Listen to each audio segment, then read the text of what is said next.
...2025 is one of the most destructive wildfire seasons on record in Europe. The EU has strengthened its firefighting capabilities, including through cooperation coordination by the bloc's civil protection mechanism. However, many argue that more investment and policies should be directed towards prevention. EU Decoded discusses how to best manage this natural and economic catastrophe. More than 1 million hectares of forest had burned this year through the end of August, according to data provided by the Copernicus satellite used for Earth observation. This is almost 5 times larger than the area affected by forest fires in the EU the previous year. The most affected member states were Portugal with 3% of territory burned, Cyprus with 2.3% and Spain with 0.8%. Air quality has deteriorated in these areas as greenhouse gas emissions have risen to nearly 39 million tons. This is nearly 4 times the approximately 11 million tons of CO2 emitted in the same period in 2024. The member states can increasingly count on solidarity for extinguishing the fires. But does it all come down to more technical means? We asked Europeans about the EU's role to deal with this challenge. Verano, con el calor que hace en España, es muy importante las políticas de prevención, mucho más que luego apagarlos, vaya. Hay que preservar, ¿no?, la naturaleza y supongo que tendrían también que dar unas ayudas a los países.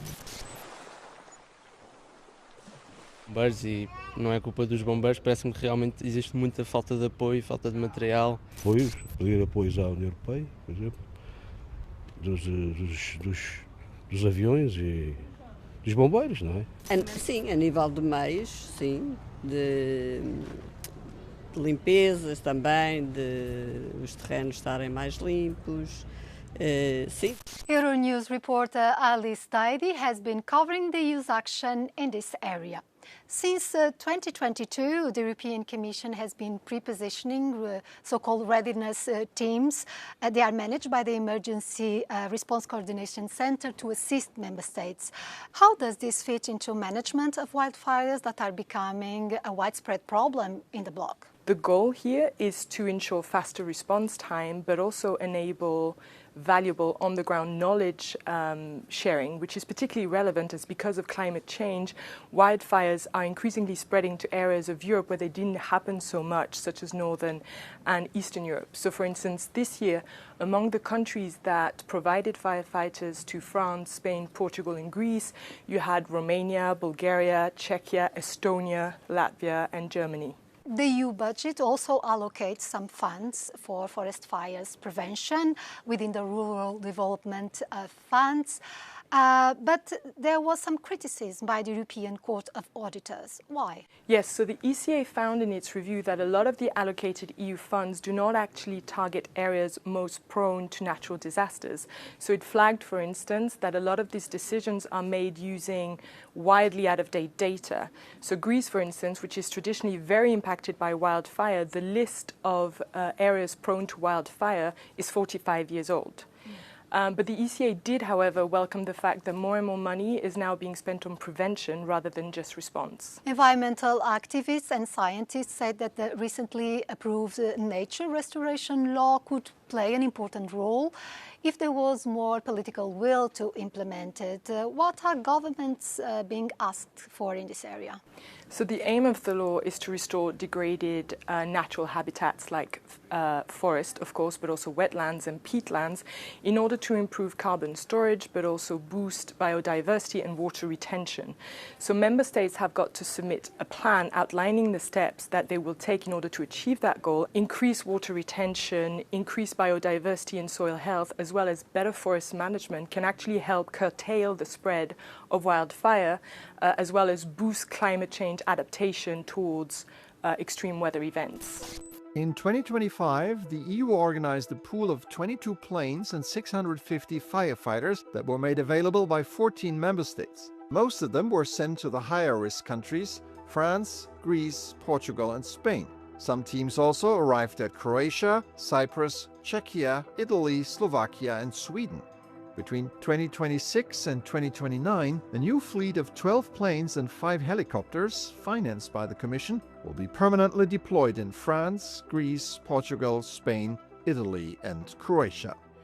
A nossa convidada é a eurodeputada portuguesa Catarina Martins, do grupo político à esquerda e membro da Comissão de Ambiente do Parlamento Europeu. O mecanismo de proteção civil da União Europeia é suficiente para fazer face aos incêndios florestais que se vêm agravando por toda a União Europeia. Se nós não fizermos nada para proteger o território, para responder às alterações climáticas, bem, não vai haver meios de proteção civil que cheguem e vamos precisar de um mecanismo cada vez maior, porque o desastre vai ser cada vez maior. E a verdade é que o investimento nesta área precisa de crescer.